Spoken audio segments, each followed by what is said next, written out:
시청자 여러분 안녕하십니까? 공정기회박탈 분노연합 이종배 대표 모셨습니다. 예, 불러주셔서 감사드립니다. 자, 이종배 대표님은 고시 공부하셨죠? 예. 공소시효라는 게 있죠? 있죠. 공소시효가 무슨 이야기입니까?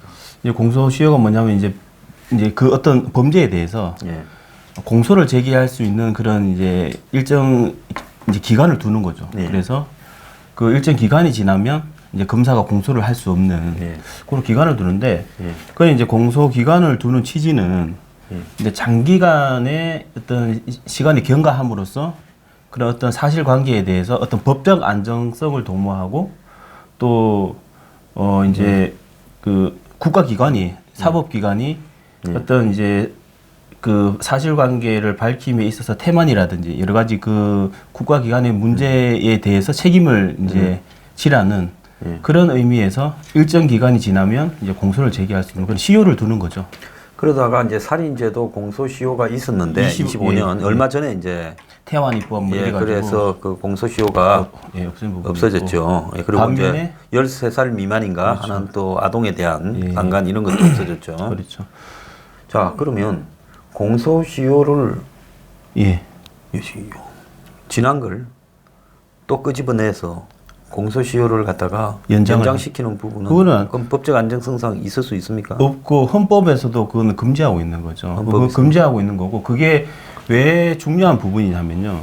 그런 식으로 어떤 국가기관이나 권력이 공소시효를 연장해서 처벌을 해버리면 말 그대로 자의적인 판단으로 뭐 인민재판을 할 수가 있는 겁니다. 예를 들어서 마음에 안 들면 공소기간이 지났음에도 공소기간 늘려가지고 처벌해버리면 그만큼 국민들은 어떤 인권 유린을 당할 수 있는 거죠. 그래서 그 공소기간이 필요하냐 불필요하면 없애는 것도 그게 어떤 법의 한 영역 아닙니까? 그럼 없애든지 있으면 있는 대로 지켜야 되는 거지. 그걸 자의적으로 늘린다는 건 말이 안 되는 거죠. 자, 있을 수 없는 일이죠. 지금 검찰의 과거사위원회라는 거는 그거는 이미지 단체잖아요. 이미 단체죠. 법적으로 규정된 단체가 아니잖아요. 그렇죠. 그 단체에서 특정 사건에 대한 공소시효를 연장하는 부분이 말이 됩니까? 말이 안 되죠. 그거는.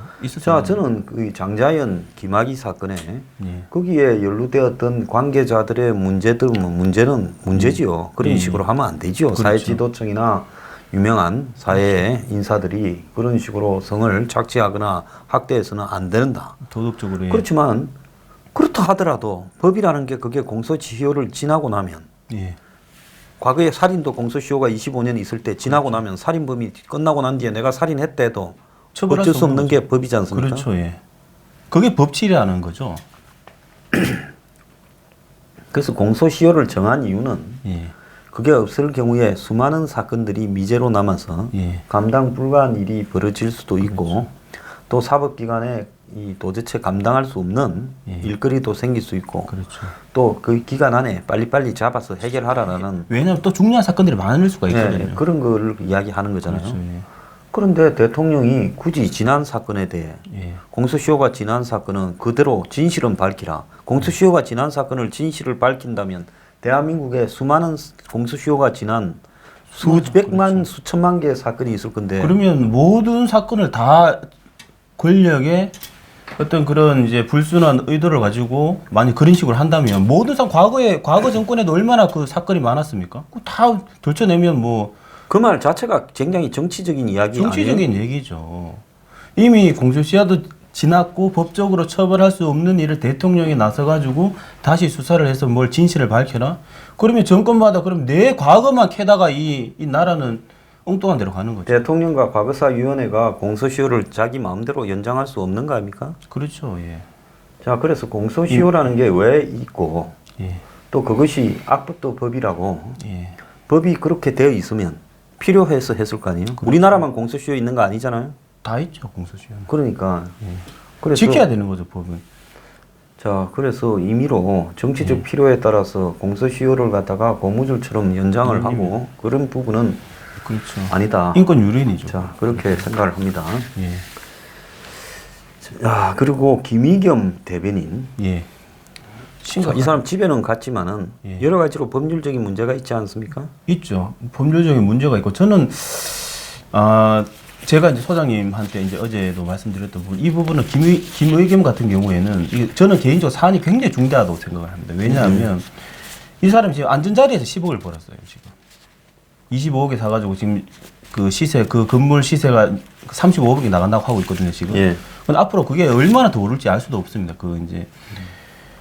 근데 한번 생각하면 저도 이제 서민이지만 지금 서민이 1억 모으기도 월급 타가지고 정말 먹을 거 안 먹고 입을 거 안 입으면서 1억 모으기도 정말 몇 년이 걸립니다.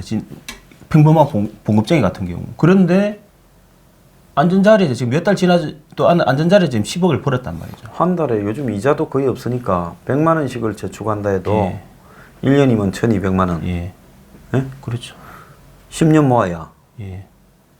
1억 2천? 10년, 그러니까 먹을 거 안 먹고 입을 거 안 먹고 그렇게 빠듯하게 10년을 모아야 1억 2천을 모으는데 그렇죠. 그리고 또 정말 짚을 게 많은데요. 김의겸 같은 경우 뭐라고 얘기했냐면 자기는 모른다 그랬거든요. 아내가 한 일이라서 자기는 모른다 그랬습니다. 그런데 지금 계속 이제 언론에서 나오고 있는 게 대출을 받는데 공동 명의로 대출을 받았다는 거예요. 그러면 대출을 받으려면 서명을 해야 된단 말이죠. 그럼 김의겸의 서명도 들어가야 된다는 거거든요. 그럼 자기가 서명하면서 몰랐다? 이 국민을 그냥 정말 무슨 가축으로 아는 거죠, 이게. 정말 자기는 모르다가 마누라가 이제 당신도 서명을 해야 된다 해서 그때서 알았다. 그런 거. 얼마나 발장나는 같은 일이고, 그리고 또 이제 어떤 게 있냐면요. 이게 굉장히 파렴치한 게 뭐냐면, 저는 반드시 이거는 제일 먼저 특검을 가야 된다고 생각하는 게, 파렴치한 게 어떤 게 있냐면, 그 이제 집값이 계속 오르니까 정부에서 이제 어떤 부동산 규제를 해서 집값을 잡겠다고 9.13 부동산 대책이 나왔었습니다. 그때 그 이제 여러 가지 부동산 정책이 있었는데 그 중에 하나가 뭐냐면, 대출을 이제 금지를 한 거예요. 이제 투기를 이제 막는다는 그러니까 명분으로 정부가 은행에서 돈을 못 빌리도록 한 거죠. 이제 그런데 그 9.13 대책이 나오기 한 달 전에 김의겸이 대출을 받았습니다. 그것도 아주 석연찮은. 그것도 이제 그 앞으로 말씀하시겠지만 대출을 받았거든요. 그런 식으로 이제 그런데 한 달 전에 이제 9.13 대책이 나오기 한 달 전에 대출을 받았다. 그래서 빚을 내 가지고 그에게 빚을 내서 집을 샀다. 그래서 이제 이거 합리적으로 연결을 시켜보면, 내부 정보를 자기가 부정한 방법으로 취득을 해서 어떤 투기에 이용한 게 아닌가라는 합리적 의심을 충분히 할 수 있는 사안이거든요. 그래서 이거는 수사를 통해서 반드시 밝혀야 되는 부분이죠. 자, 그뿐만 아니라 사채 개인 간의, 사인 간의 채무가 3억 6천이라 했다가 전적에는 또 1억이고 가족 간에 그거라 했다가. 그렇죠. 근데 3억 6천을 대변인이 만약에 처음 한 게, 보통 처음 한 게 진실 아니겠습니까? 맞습니다. 남한테 빌려놓고 이자도 안 내고 또 더 나아가서 그 빌린 부분에 대해서 건저당도 안 잡았어요. 그렇죠. 내가 3억 6천을 빌려줬는데 이 사람 빌딩이 있는데 빌딩 산다고 빌려줬는데 건저당을 안 잡을까요? 지금까지? 말이 안 되는 거죠. 그거는 쥐돈이거나 그렇죠. 뇌물로 받았거나 맞습니다. 뭐 그럴 가능성이 통상적으로 보면 그렇잖아요. 그렇죠. 그러니까 그 부분도 지금 석연찮은 조사가 돼야 되는 거 아닙니까? 그리고 이 사람이 저는 이제 일종의 횡령일 수도 있다고 보는 게 어떤 부분이 있냐면요. 이 사람이 그 옥인동 청와대 그 뭐 대경 빌라, 대통령 경호실 빌라, 1km 반경에 있는 거기 전세로 살다가 그 전세를 쑥 빼버리고 그 투기를 하기 위해서 흑석동 건물을 사기 위해서 전세를 쑥 빼버리고 그 국민 혈세가 들어가는 청와대 관저로 들어갔단 말이죠. 그 오로지 자기 이익을 위해서 지금 그 전세를 빼서 투기에 이용하고 자기는 국민 혈세가 들어가는 청와대 관저에 들어갔다는 거 아닙니까? 저는 이거 일종의 법적으로 횡령이 될지 모르겠지만 사실상 저는 횡령에 버금간다고 저는 봅니다. 이 사람이. 그러니까 그 전세 4억 8천을 그렇죠. 이제 가지고 집에 들어와서 살았으니까 한마디로 그 돈을 빼서 이제 집 사는데 보탰을 거 아니에요? 그렇죠. 그러면 지 투기를 하는데 청와대 시설을 이용한 거죠. 서울에 살던 사람이. 그렇죠. 돈이 없는 사람도 아니고 청와대 근처에 살았어요. 청와대 재산이 14억이라고 된다면서. 그렇죠. 재산 14억이라는 사람이 전세금을, 그러니까 전세금만큼을 이거 덕을 받네, 그죠? 국고를 횡령했네. 그렇죠. 저는 이제 횡령이라고 보는 거고, 또 이 사람의 말장난이 굉장히 많습니다. 이번에 사퇴는 했지만 저희가 절대 이 사람은 그냥 넘어가면 안 되는 게 노무를 모시려고 뭐 어떤 자신의 명의로 집을 뭐 사기 위해서 했다 그러는데 이게 재개발이 되고 자기가 그 집에 이제 들어가려고 하면 최소 6, 7년이 걸립니다.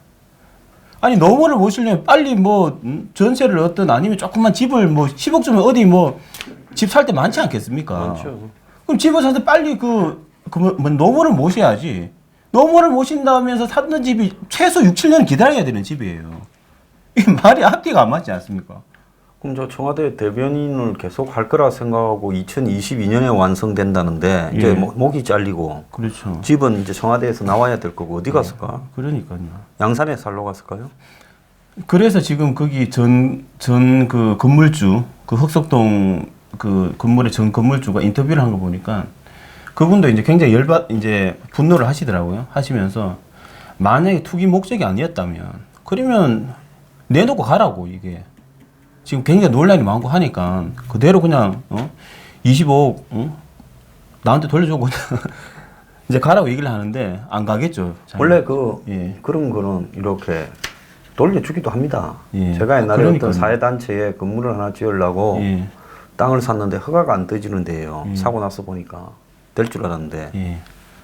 그래서 주인을 계속 찾으러 갔죠. 예, 찾아갔죠. 그렇죠. 예. 근데 이 건물을 도저히 지을 수가 없는데 이거 우째했으면 좋겠느냐 하니까 주인이 그러면 뭐 경비 조금 제외하고 예. 뭐 다시 받고 합시다. 그렇죠. 빠꾸 하면 됩니다. 네, 그래서 김의겸도 예. 사회지도청으로서 맞습니다. 예. 빠꾸를 해서 명예를 회복하고 맞습니다. 뭐 회복 안 되겠지만은 자기의 결백을 그렇게 결백을 증명을 하면 되는 할 거니. 수 있지 않습니까? 그래서 저는 이 뉴스 브리핑을 통해서 강력하게 주장하는데 이런 논란을 다 잠재우려면 그 토해내고 가시면 됩니다. 전 건물주한테 20억 돌려주고 취득세 4.6% 그렇죠. 예. 예? 한 1억하고 예. 그다음에 복비하고 그렇죠. 냈어. 억울해서 안 할 것 같아요. 예. 그리고 한 가지 더 짚고 싶은 부분이 어떤 게 있냐면요. 그 9.13 부동산 대책이 이제 나올 때 이 김의겸이 어떻게 이 대출을 받을 수 있었냐 하면 그 이제 9.13 부동산 대책 중에 전매권 제한이라는 그런 이제 예. 그 조항이 있었는데 예. 그래 이제 전매권 제한 대상이 되는 게 어떤 게 있냐면 이제 이게 좀 복잡한데 쉽게 말씀드리면 구청에서 그 관리 처분 계획 인가라는 걸 뭔가를 어쨌든 해줘야지만 그게 법 시행이 되는 거예요. 그렇죠. 법 시행이 되는데 그때 동구청장이 그 어떤 인가 이제 편의를 봐줬을 수 있다라는 얘기를 하는데 그 동구청장이 이제 문재인 대통령의 비서실장 출신이었다 그러더라고요. 그래서 어떤 이제 인가라는 부분, 그 관리처분 계획 인가라는 부분에 있어서 김의겸에게 뭔가 좀 편의를 봐준 게 아닌가 뭐 그런 분석도 있더라고요. 그래서 이게 정말 단순한 상황 같지만 깊게 들어가면 이게 얽히고 설키고 저는 지금 현재 언론에 이슈되고 있는 어떠한 그런 그 사회 문제보다 이게 저는 제일 심각하다고 봅니다. 왜냐하면 얼마나 내로남는 불입니까? 국민들한테는 투기하지 말라고 대출 다 막아놓고 자기들은 뒤에서 정부 빼돌려가지고 안전자리에서 10억 벌고 있고. 그러니까 이게 국민을 위한 정부입니까? 이런 이게? 생각이 들더라니까. 예. 자, 부동산 투기를 진짜 이 투기꾼들이나 예. 그다음에 뭐 또 돈 좀 벌어보고 싶은 국민들은 못하게 하고 예. 저것들만 이렇게 이제 그 틈새를 그렇죠. 노려가지고. 얼마나 파렴치합니까 이게. 만약에 부동산 대책이 발표 계속 안 됐으면 예. 저기에 그 건물도 예. 뭐 주인들이 은행에서 돈을 빌려서 그렇죠. 해결할 방법도 있지 맞습니다. 않았겠어요? 돈 버는 게 뻔히 보이는 건물인데요. 그게. 예. 그런데 그 이제 하는 사람들은 식당 아래 바쁜 데다가 좀 그런 끈이나 라인 예. 이런 게 부족하니까 동시에 이제 그런 돈들을 그렇죠. 예?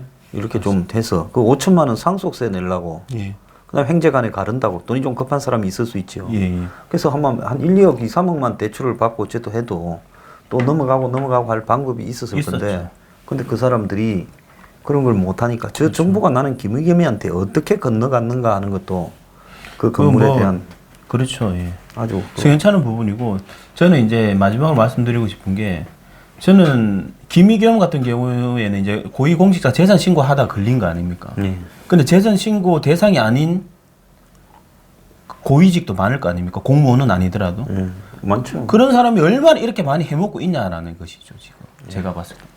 그래서 국민을 두세 가지 종류로 나누어서 적어도 정치를 하거나 고위 공직자에 가는 사람들은 부동산 투기 안 한 사람이 하고요.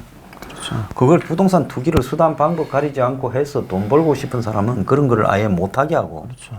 그래서 사회가 그런 이 선을 좀 끊어야 되는 거 아니냐. 예. 부동산 투기해서 돈도 벌고 싶고, 예?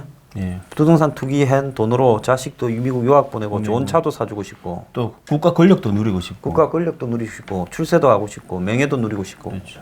세상에 좋은 떡을 혼자 손에다 질라 하면 취하죠. 그러면 취하죠. 예. 자, 다음 이야기 좀 하겠습니다. 예. 지금 학교 폭력 얼마 전에 예. 그 옥상에서 뛰어내려서 자살한 애가 자살하기 직전까지 옥상에서 중학생입니까? 중학생입니다. 동료들한테 예. 엄청나게 당했다고 돼 있죠. 예. 전말이 좀 어떤지 소개 좀 해주세요. 아, 제가 이게 진짜 이거 일단은 눈물이 흘렸는데요. 그 이제 제가 이거는 좀 기사를 소개해드리겠습니다. 예, 그러세요. 무릎을 꿇게 하고 피해자를 허리띠로 내리치고 바닥에 엎드리게 한 상태로 입에 담배 3개 피를 물려 강제로 피우고요. 어느 학교예요, 어느? 인천에 있는 어떤 이제 학교인데요. 중학교예요? 예, 중학교인데 이 이제 4명의 학생이 이 학생이 또 보니까 이제 다문화 가정 엄마가 이제 러시아 출신이더라고요. 그러니까 이제 또 학교에서 또 왕따 당하기 색안경을 위한 그런 예. 또 이런 따돌림 예. 리즘에 작용했구나. 예. 그래서 이제 이 학생이 그 4명의 학생이 이 피해자 학생을 15층 아파트 이제 15층에 끌고 가가지고 이제 엄청나게 1시간 반 동안 팬 거예요. 엄청나게 패고 그때만 팬 게 아니라 아주 상습적으로 그렇게 지속되어 왔겠는데요. 따돌림이나 그런 폭행 이런 것들이. 그렇겠죠. 그렇고 그 이제 학생이 제가 참 마음이 아픈 게 왜 뛰어내리냐면 하도 맞다가 너무 맞다가 이러면 어차피 죽을 것 같다라는 생각이 들었다 그러더라고요. 그래가지고 이를 맞아 죽을 바에 차라리 자기는 자살하겠다. 그래가지고 옥상에서 이제 그 뭐 뛰어내렸다는데 검사가 이제 이 공소장에서 이제 얘기하는 게 말로 표현할 수 없을 정도로 구타가 심했다 그랬더라고요. 그리고 오죽하면 얼마나 고통스러웠으면 애가 맞을 바에 죽겠다라고 하고 뛰어내렸어요. 자, 그 때린 애들은 지금 뭐 어떻게 됐습니까? 나이가 형사 미성년자는 벗어났죠. 예, 벗어나가지고 징역형이 선고됐겠네요. 예, 그래서 법정 최고형을 구형해 달라 해가지고 10년인가 그렇게 구형이 이제 10년이에요? 예, 10년인가 이제 징역 그러니까 소년범에게 장기 10년 그다음에 단기 5년을 초과해서 선고하지 못하도록 이제 상한이 있어가지고요 최고형을 했는데 이 학생이 이제 그 제가 좀 읽어드리면 피고인들이 이제 아파트 옥상에 올라가자마자 피해자한테 30대만 맞아라 이래가지고 한 번 피할 때마다 10대씩 늘어난다라고 말하며 엄청나게 패고 무릎을 꿇게 해가지고 피해자를 허리띠로 때리고 목을 조르고 엎드린 상태에서 담배 3개 피를 물게 해가지고 이제 피게 하고 또 이제 성적 수치심을 느끼는 그런 이제 바지를 벗긴다든지 그렇게 성적 수치심을 느끼게 하고 남자아이. 예. 그래서 이제 좀 쉬다가 그 이제 피고인 중에 한 명이 좀 쉬다가 때리려고 했다. 40대 정도가 더 남았었다. 무한 반복이었다. 밤새 때렸을 수도 있다. 사람은 없고 시간은 많았다라고 몇 살짜리 애들이에요? 팬 애들이 다. 그게 중1인가 잠시만요. 제가 그 학년은 못 봤는데 중학생인데요. 예. 그런데 중학생이 어떻게 그렇게 잔인할 수 있죠? 14살인가 중2네요. 중2겠네. 이제 그렇게 해가지고 이제 그렇게 이제 때리고 이제 거기서 이제 한 학생이 뭐 이제 피해자 입을 벌리게 해가지고 거기다가 이제 가래침을 받고 이제 바지를 벗기고 이래 하다가 이제 거기 같이 있었던 가해자 학생 중에 한 명이 진술을 하기를 이제 이럴 바에 맞아 죽을 것 같다라고 해가지고 아파트 옥상에 뛰어내리려고 하니까 이제 그 중에 또 가해자 한 명이 얘 진짜 죽을 수 있다라고 끌고 와가지고 또 때렸다 그러더라고요. 그래가지고 이제 하도 그래가지고 이제 이 애가 맞다가 안 돼가지고 뛰어내렸는데 진짜 제가 이걸 읽으면서 눈물이 다 나더라고요. 얼마나 고통스러웠으면 그 아파트에서 이제 근데 그 지경이 이르기까지 뭐 여러 가지 신호가 나타났을 건데 학교는 뭐 했어요? 그래서 이제 학교 폭력이 굉장히 복잡하고 예민하고 또 이게 막 참 간단치가 않은 문제입니다. 어떤 게 이제 근본적인 이제 원인은 복합적이거든요. 교사의 문제도 있고 또 가정의 문제도 있고 또 여기 진단하기를 또 이제 가해 학생 같은 경우에는 이제 그 학교 폭력을 저지르는 가해 학생들이 있지 않습니까? 이게 다양한데 그 중에 특징 중에 하나가 뭐냐면 가정에서 가정 폭력을 당하는 애들. 밖에 나와서 이제 그렇죠. 스트레스 풀거나. 스트레스 푸는 그런 애들도 있고 또 맞벌이 부부 같은 경우. 근데 이거는 좀 일반할 수는 없는데 아무래도 애들한테 대화가 단절돼 있고 소통이 안 되고 애들이 외롭고 우울한 애들이 또 힘은 세고 이러면 또 학교에 와서 폭력을 저지를 수 있고 또 이제 여러 가지 진단을 하는데요. 또 이제 애들이자 인격이 아직 인격 형성이 덜 된 애들이지 않습니까? 그런 이제 애들이기 때문에 폭력을 저지르는 원초적인 어떤 과시욕이 있다는 거죠. 나는 얘보다 우월해라는 원초적인 뭐 그런 것 때문에 폭력을 이제 그 쓰는 경우도 있고 복합적인데 이게 참 문제가 쉽지가 않아요. 어떤 게 있냐면 이제 소장님도 뭐 많이 느끼시겠지만 애들은 맞으면서 근데 이런 정서가 이제 막연한 좀 정서가 있지 않습니까? 그래서 이제 학교 폭력 같은 경우는 말 그대로 범죄거든요. 그런데도 이제 우리나라 정서에는 아직 뭐 애들을 맞으면서 근다라는 어떤 그런 정서가 남아 있고 또 교사들 같은 경우에는 제가 이거는 꼭 고쳐야 될 부분이 예를 들어 학교에서 학교 폭력이 이제 발생하지 않습니까? 그러면 일단 교사부터 비난을 합니다. 왜 애들을 어떻게 가르쳤길래? 근데 교사가 이게 다 막을 수 있는 일들이 아니거든요. 오히려 교사가 학교 폭력을 잘 해결할 수 있도록 격려를 해줘야 되는데, 근데 우리나라 정서에는 아직 학교에서 뭔가 이제 문제가 터지면 교사 뭐 했냐고 수긍하니까 교사들은 계속 감추는 거죠. 학교 폭력이 이제 일어나더라도 쉬쉬하고 감추고 또 학교 같은 경우에도 학교의 이미지가 실수된다는 이유로 계속 감추고 이래 하니까 이게 이제 어떤 양지로 드러나야지만 해결책도 생기고 이제 그런 어떤 이제 문제를 해결할 수 있는 방법이 생길 텐데 이게 자꾸 엄지로 숨고 감추고 하니까 이제 어려운 부분이 있고 그래서 제가 이제 저희 한 분 섭외하셨다면서요? 예, 그분 함자가 어떻게 되십니까? 함자는 그분이 좀 약간 익명으로 익명으로요? 예, 그럼 뭐 김승생님이라고 해야 되나? 예. 제가 학교 폭력 뭐 전화를 한번 해보겠습니다. 그래서 이게 저는 이분이 뭐 학교 폭력에 관련되는 시민단체 활동을 하고 계십니다. 시민단체. 예. 그래서 제가 전화를 한번 해보겠습니다.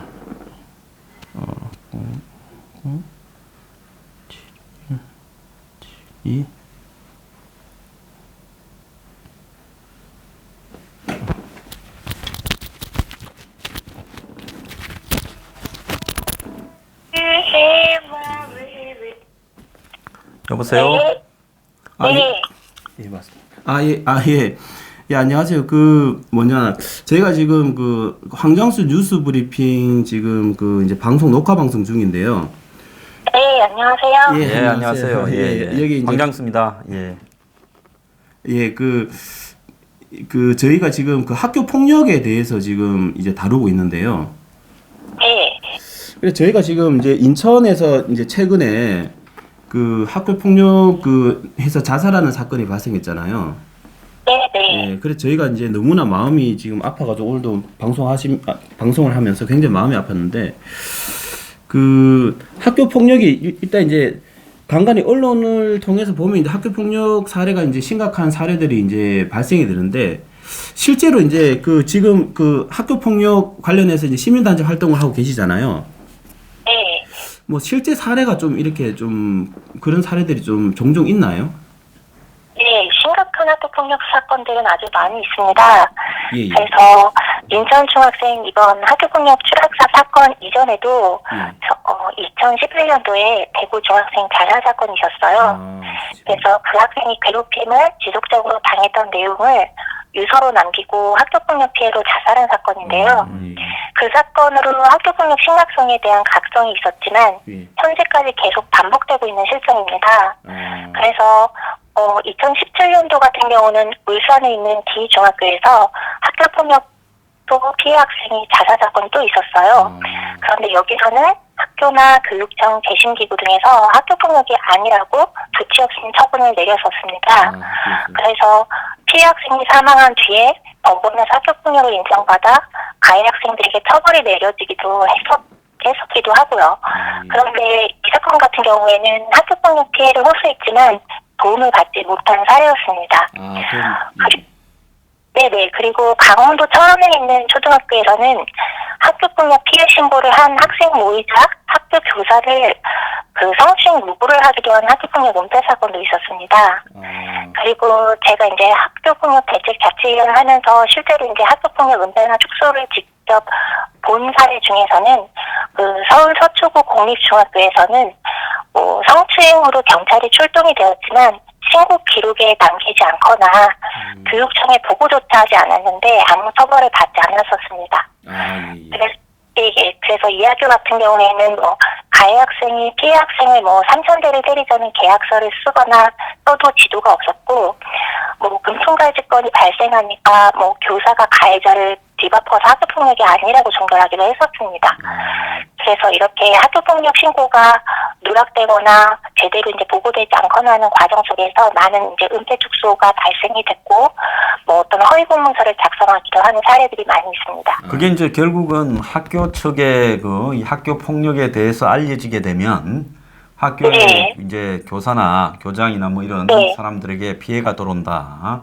또 네. 나아가서 그 학교 폭력을 자행한 사람의 가해자 네. 학생 쪽에 배경이 또 집안이나 배경이 네. 또 아주 좋고 하면 그런 일을 또 무마하는 부분에 학교가 또 네. 일정하게 학교나 이 각종 기관들이 협조하는 이런 분위기도 이런 것들이 다 뒤섞여서 그런 거 아닙니까? 네, 그렇죠. 네. 피해자를 보호해야 되는데 오히려 이제 가해자를 두둔하거나 가해자를 뭐 이렇게 제대로 처벌하지 않는 경우가 더 극심하게 만듭니다. 학교 폭력도 이게 부익부 빈익빈 이런 게 있어가지고 좀 뭐 집안도 네. 좋고 좀 살만한 집에 애가 맞으면 무슨 뭐 삼촌이라고 부르는 경호원을 데리고 다니기도 하고 뭐 그래가 해결하는 방법이 여러 가지가 있더라고요. 용접센터도 동원하고요. 그게 되게 이제 안타깝고 마음 아픈 일이긴 한데 예. 원래 이제 학교에서 기도가 되고 처벌이 돼야 될 상황이 제대로 작동하지 않으니까 이제 그런 사적 좀 보복으로 가는 거죠. 불법적인 예. 네, 외부 기관의 도움을 요청하는데 이제 그런 어떤 옳지 않은 방법을 근절되어야 되는 거고요. 우선 학교에서 이제 어떤 학교 폭력 지도나 처리가 공정하고 이제 객관적으로 이루어져야지 된다고 생각합니다. 예.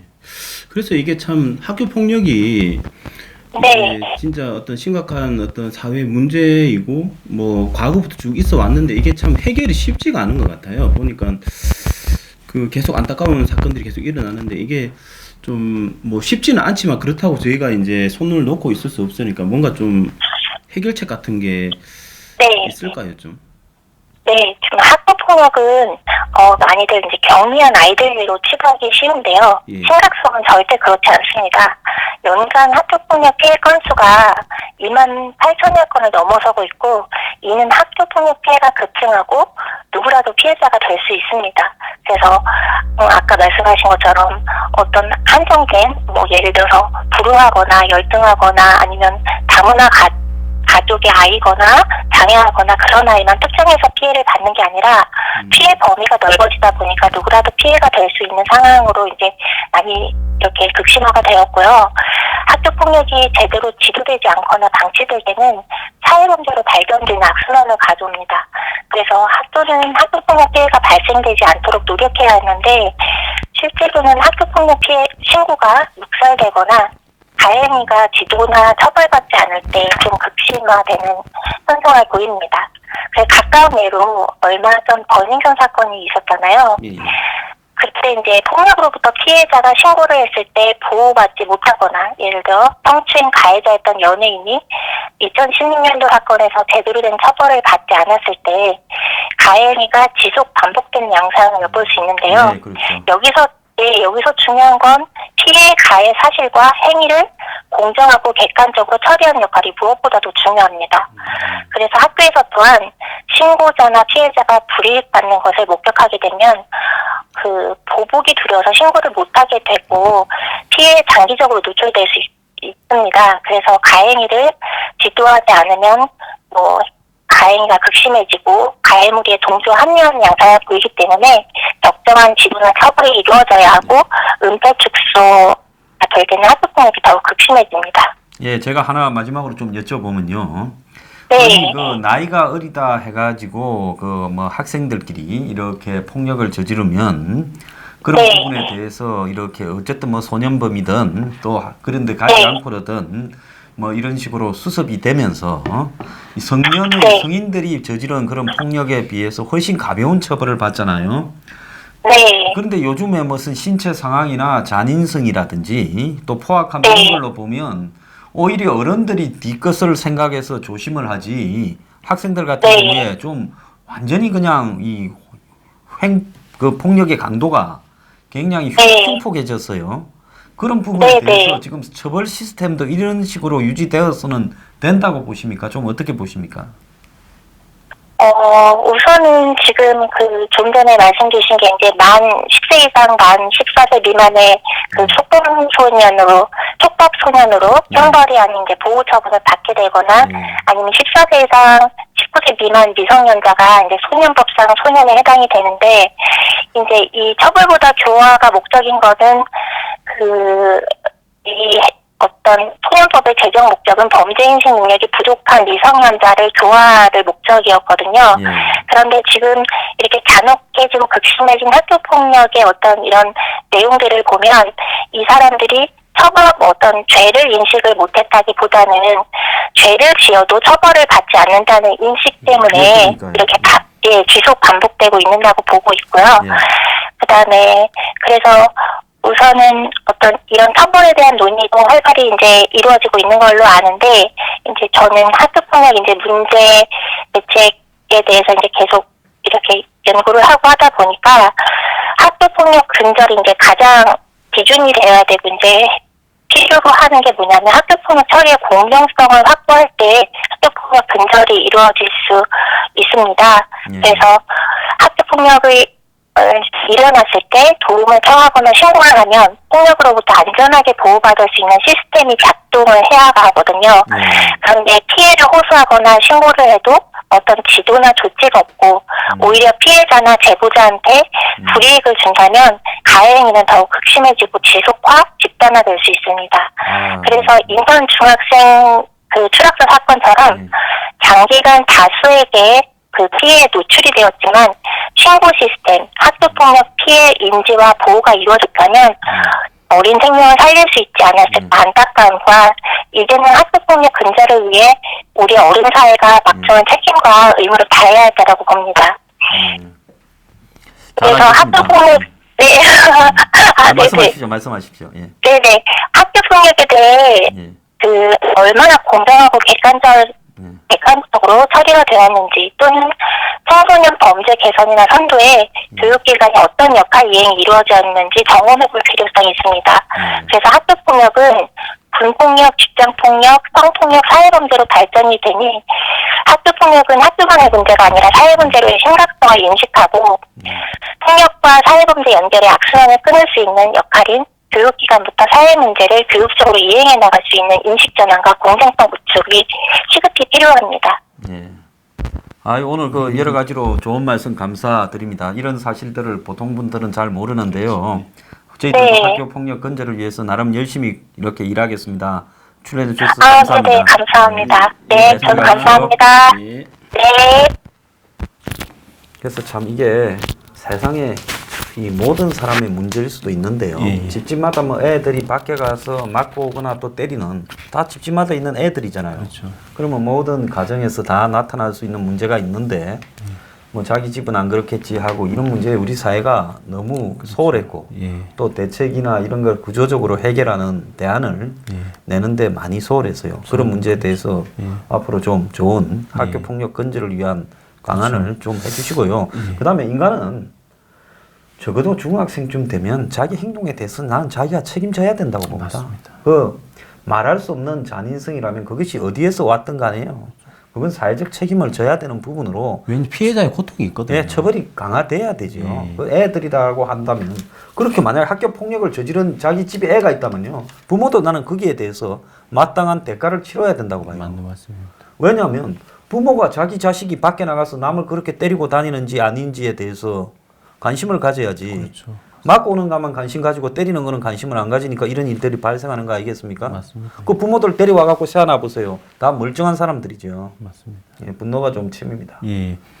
그래서 이제 요것만 말씀드리면요. 이게 지금 학교 폭력이 예전에 고등학교 때 뭐 일진이니 뭐니 이렇게 하면서 이제 그런 폭력이 있다. 지금 중학생, 초등학생까지, 심지어 유치원생까지 이렇게 계속 이제 연령이 낮아지고 있다고 하고, 저도 이제 소장님 말씀에 100% 공감하는 게 범죄입니다, 이게 폭력이. 왜냐하면 엄연히 피해자가 있거든요. 그리고 이게 중독성이 있어요. 사람을 패는 게 그게 이 과학적인 쾌감을 느끼거든요. 그렇죠, 그래서 그걸 놔주면 계속 그런 짓거리를 해요. 맞습니다. 그렇기 때문에 적극적으로 저는 이게 이제 우리나라가 늘 보면 뭐 싸우더라도 술 한잔 먹고 풀고 이런 문화가 있지 않습니까? 이제 학교 폭력만큼은 적극적으로 신고하고 알려가지고 이제 피해 학생이 없도록 이제 각계각층에서 노력해야 되지 않나 그런 생각입니다. 자, 오늘 좋은 이야기 해주셔서 감사합니다. 감사합니다.